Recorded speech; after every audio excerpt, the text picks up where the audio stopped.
Ngayong araw ay pag-uusapan natin ang isa na namang kaso ng karumaldumal na pagpatay na nangyari sa bansang Estados Unidos. Ito ang kwento ni Ellie Wick, isang masayahin, malikhain at mapagmahal na dalagang unti-unting winasak ang buhay ng paulit-ulit na pangabuso, banta at stalking mula sa isang taong hindi niya inaasahang babawi sa kanyang buhay. Kahit na humingi siya ng tulong, tila walang makapigil sa nakamamatay na panganib na nakaabang sa kanya. Ngayong oras, samahan niyo akong himay-himayin ang bawat detalye ng kasong ito mula sa nakakakilabot na stalking hanggang sa huling sandali ni Ellie at subukan nating damhin kung gaano kalalim at kasindak ang takot na kanyang tiniis bago tuluyang kinuha ang kanyang buhay. At bago tayo magpatuloy, ay kung bago ka pa lamang dito sa ating channel, ay huwag mo kalimutang i-click ang subscribe button at pindutin na rin ang notification bell para lagi kang updated sa mga kasong tinatalakay natin dito.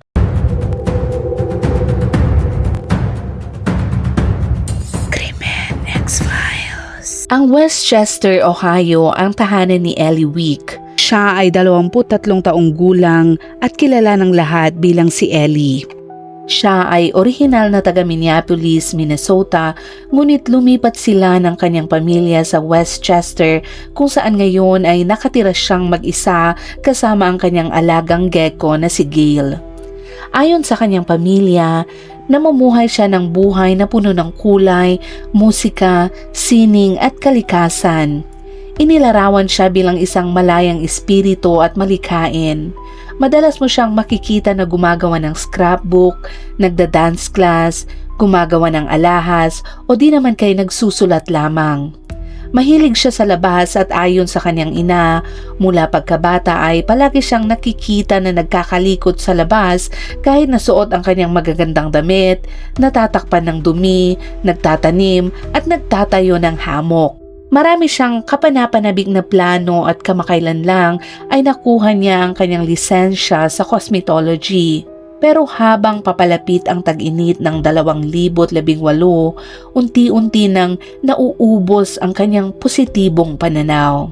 May isang hindi kilalang tao na patuloy na nagpapadala sa kanya ng mga nakakatakot na mensahe at DM gamit ang mga nakatakip na numero, random na username at mga account sa Snapchat, Instagram at Facebook. Halos 1 taon nang paminsan-minsan itong nangyayari, ngunit ngayon ay hindi na humihinto. Tila tiyak sa kanya na iisang tao lang ito, pero ito'y gumagamit ng iba't ibang devices at platform. Lalo pang nakakatakot nang makatanggap si Ellie ng bahagi ng isang video sa Facebook. Ito ay kinunan mula mismo sa labas ng kanyang bahay. Pinapanood siya ng taong iyon habang nasa kanyang hapagkainan sa kusina. Nag-e-expose at hinahawakan ang sarili habang ito ay nagre-record. Sinundan ito ng ilan pang video na halos pare-pareho ang nilalaman. Kung hindi pa sapat ang takot sa mga mensahe, ito ay nagkaroon na ng mas nakakasindak na direksyon. Paano nahanap ng taong ito ang kanyang bahay? Inilarawan ng kanyang matalik na kaibigan na si Hannah ang nangyayari bilang isang seryoso at may sakit na laro ng pusa at daga.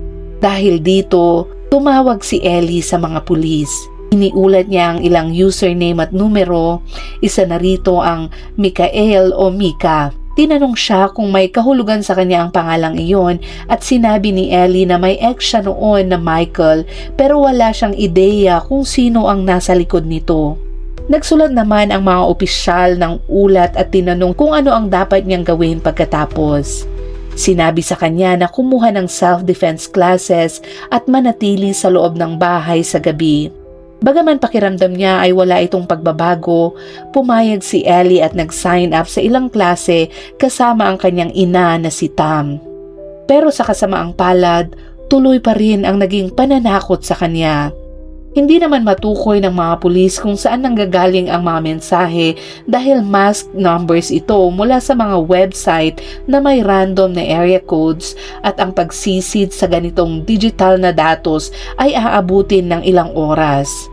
Ngunit hindi nagtagal matapos tumawag si Ellie sa kanila, muling tumawag ang kanyang ina na si Tam sa pulis para mag-log ng karagdagang impormasyon. Dumating ang pulis sa bahay ni Ellie at nagpatrol sa lugar ng 2 beses sa parehong linggo pero wala silang nakitang kakaiba. Ayon sa record ng pulis, ang kabuuang oras na ginugol sa parehong paghahanap ay 5 minuto lang.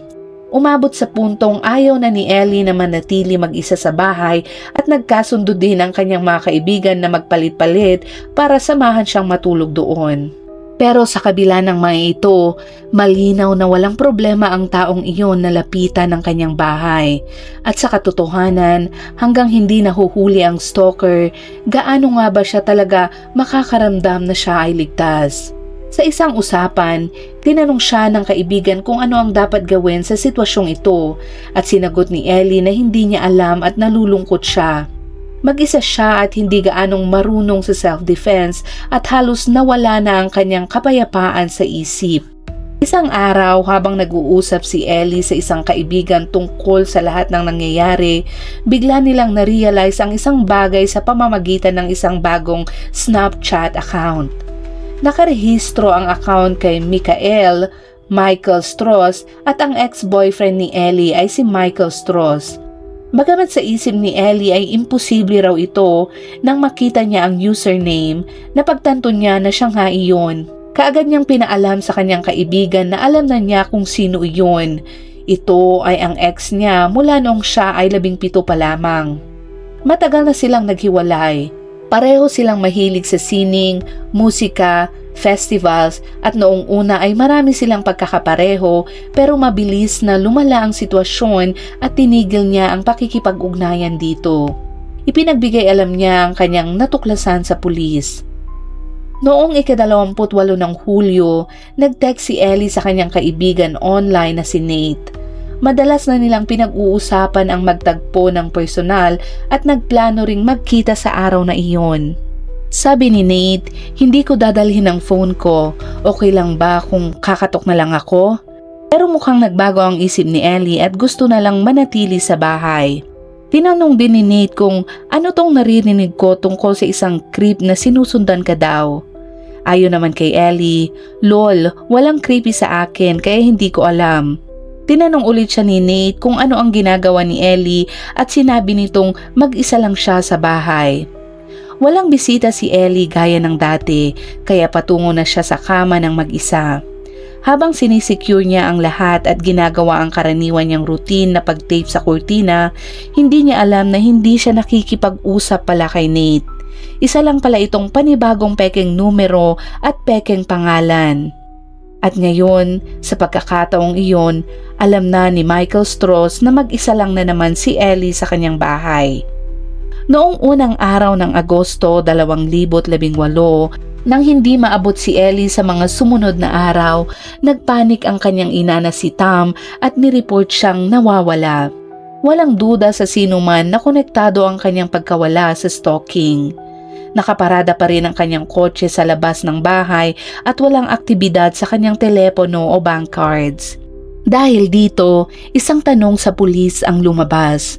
Kung na-analyze ba nila ang telepono ni Ellie bago siya nawala para subukang tukuyin ng stalker. Pero sa pagkakataong yaon, tumanggi ang Westchester Police na magkomento. Napag-alaman din na ang kaso niya ay na-classify hindi bilang stalking kundi bilang telecommunication harassment.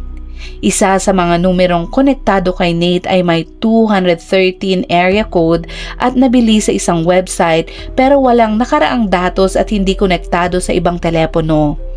Hindi rin ito naging aktibo mula noong araw na nawala si Ellie. Sa sumunod na 2 linggo habang hinahanap si Ellie, nakakuha ang mga detectives ng impormasyon mula sa website kung saan nabili ang numero. Nakuha nila ang username, petsa ng pag-sign up, huling login at email na konektado sa account. Lahat ito ay konektado sa kanyang ex-boyfriend na si Michael Strauss. May criminal record na kasaysayan din si Michael na umaabot ng 1 dekada kabilang ang public indecency, possession ng droga, identity fraud at burglary. Ang kaso ng public indecency noong Hunyo ng 2015 ay nagdulot ng mental health evaluation at 1-year court-mandated treatment. Gumawa rin siya ng bagong numero para kontakin ng ibang babae at nagsimula ng bagong account sa parehong website 53 minuto lang matapos ipadala ang huling mensahe kay Ellie gamit ang 213 na area code. Nagdaan ang mga araw at dumating ang 24 ng Agosto. Wala pa itong isang buwan matapos na i-report na nawawala si Ellie, isang trahedyang pagtuklas ang naganap. May isang katawan ng babae ang natagpuan sa Liberty Township at ito ay kalaunang kinilala bilang si Ellie, ang 23 taong dalagang nireport na nawawala mula pa noong Agosto 1. Sinabi din ni Butler County Prosecutor Michael Mosier sa Local 12 na 100% siyang sigurado na ang katawan na natagpuan sa isang bukirin sa Millican Road ay kay Ellie. Natagpuan ang katawan noong hapon ng Biyernes habang sila ay naghahanap ng ebidensya sa Westchester. Ang kanyang katawan ay natagpuan sa isang rural na kalsada sa isang bukirin. Siya ay hubad, nakabalot sa kumot, nakatali gamit ang duct tape at may plastic na bag sa kanyang ulo. Ayon sa isinagawang autopsy, ang sanhi ng kanyang kamatayan ay asphyxiation o pagkakabara ng kanyang paghinga. Malalakad lang sa kabilang bukirin mula sa lugar kung saan natagpuan si Ellie ang bahay ni Michael. Kinaumagahan ng 4:00 ng madaling araw, inaresto nila ito kaugnay sa pagpatay kay Ellie. Ayon kay Chief Joel Herzog, nais nilang protektahan ang crime scene at ang posibilidad na pagsasampa ng kaso. Gusto nilang siguraduhin ang lahat bago sila maglabas ng detalye.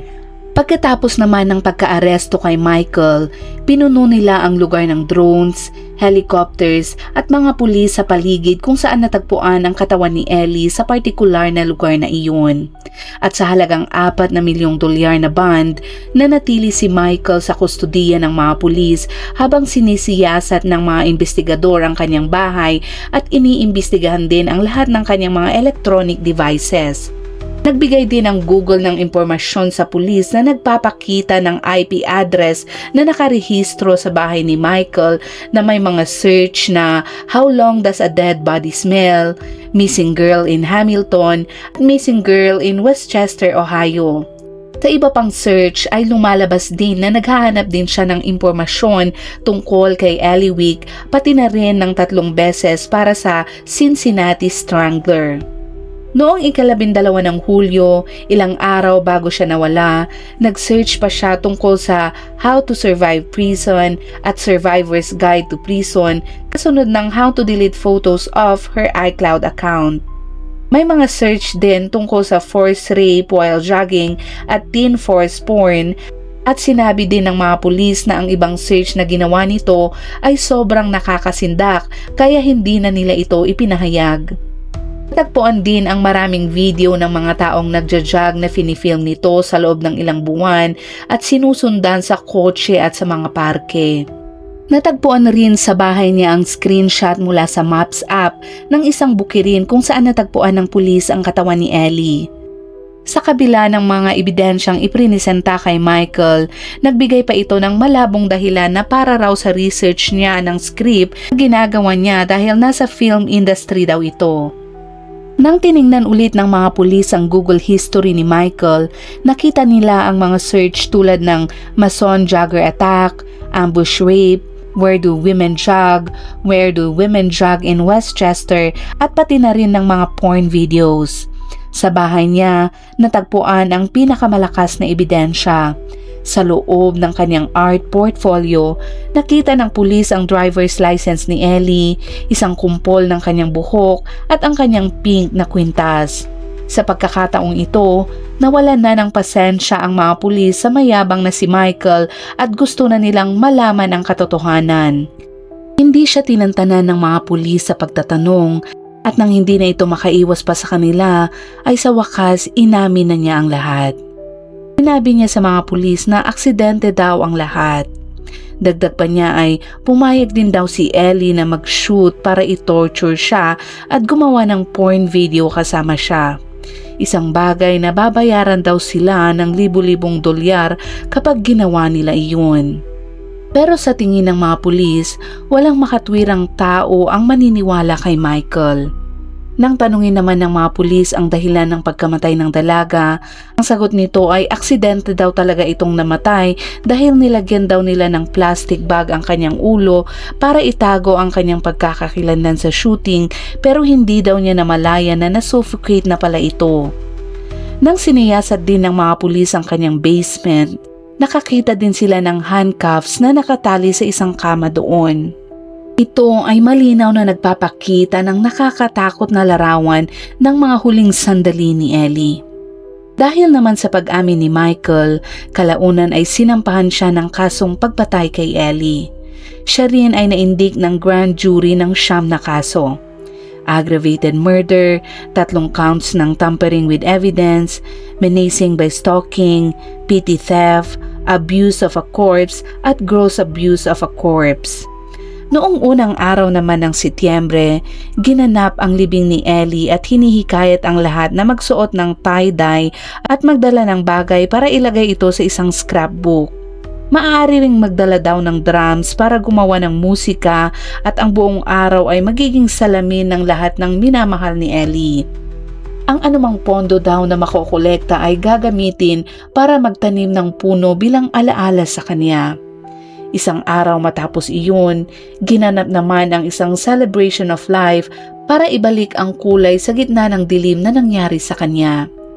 Sa mga sumunod na araw, naganap naman ang pagdinig sa korte tungkol sa kaso ni Ellie.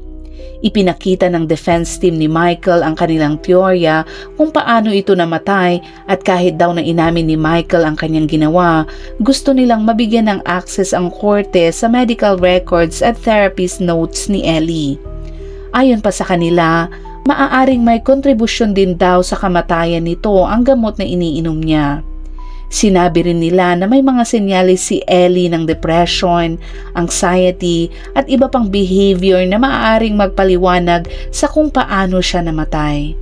Hindi nila ito inelaborate pero inimbita nila ang posibilidad na ang depression niya ay nagdulot ng maling paggamit ng gamot at baka ito nga ang nakapatay sa kanya at hindi dahil kay Michael. Ngunit ayon sa prosekusyon, batay sa autopsy at sa paraan ng pagkakatagpo sa katawan ng dalaga sa bukirin, malinaw na inabuso si Ellie. May toxicology report din na nagpapakita kung ano ang laman ng katawan nito noong siya ay matagpuan. Kung siya man ay depressed o may anxiety, wala itong kinalaman sa kung sino ang pumatay sa kanya. Nagdaan pa ang mga araw at sa huli, inamin din ni Michael na siya nga ang pumatay kay Ellie. Ang pag-plead nito ng guilty ay nangangahulugang mas magaan din ang magiging sentensya nito dahil 6 sa mga unang kaso laban sa kanya ay na-dismiss sa oras na iyon. Sa kanyang sentencing, sinabi ni Michael na, "But please believe me from the bottom of my heart that I never wanted to hurt anybody. If there was any way to bring Ellie back, I would trade places with her in a second. Since then, it has been my life goal and ambition to use the values to bring things into the world, not take things out, to create, to not destroy. In that regard, I have failed. I not only failed myself, I have failed society, I failed my family, I have failed Ellie's family. And most of all, I failed Ellie. I'll never learn to forgive myself. I don't expect forgiveness. In return, I'm not the victim here. It's a burden I shall rightfully carry for the rest of my life." Sinagot naman ito ng ama ni Ellie at sinabing, "God tells me to forgive but He doesn't say when and I don't know if I'll ever get to do that." Ang ina naman ni Michael ay nagpaabot ng taus-pusong pakikiramay sa pamilya ni Ellie at labis ang sama ng loob nito sa lahat ng nangyari. Hiniling din niya sa korte na ipataw sa kanyang anak ang pinakamabigat na parusa sa pag-stalk kay Ellie, pagpatay at pang-aabuso sa dalaga. Hindi naman naglaon, si Michael ay nasentensyahan ng 17 taon at kalahati sa likod ng rehas. 15 taon para sa murder, 18 buwan naman para sa menacing by stalking at 1 taon para sa abuse of a corpse. Kasama din ang credit sa oras na nasa kustudiya at maaari siyang mag-plead ng parol sa taong 2036 at muli sa 2041. Sinabi din ng judge na nakakalungkot na hindi daw kwalipikado ang kaso ni Michael para sa life without parole dahil limitado lang daw ang kanilang kapangyarihan para ipataw ito. Hanggang ngayon, wala pa ring malinaw na paliwanag kung ano nga ang nagtulak sa kanya na gawin ang krimen kay Ellie. Pero ayon sa prosekusyon, pwede lang nilang hulaan at iniisip nila na ang motibo ay perversity. At dyan nagtatapos ang kasong tinalakay natin ngayon. Isang kasong pinagmula ng sobrang obsesyon, pakikialam na nauwi sa panganib, at isang taong walang tigil na lumampas sa hangganan hanggang sa may buhay ng kinuha. Sa huli, si Ellie ay isang paalala na may mga kwento na hindi dapat nangyari, na kung may nakinig lang sana at may umaksyon agad para siya ay tulungan, hindi sana ito mauuwi sa mas malalim pang karahasan. At gaya ng dati, kung umabot ka sa dulo ng videong ito ay maraming salamat sa patuloy na pagsuporta. Huwag mong kalimutang ilagay sa comment section ang iyong saloobin tungkol sa kasong tinalakay natin ngayon at ilagay mo na rin kung anong oras at saan mo ito napanood para naman alam namin kung saan umabot ang videong ito. Hanggang sa muli at palaging mag-iingat.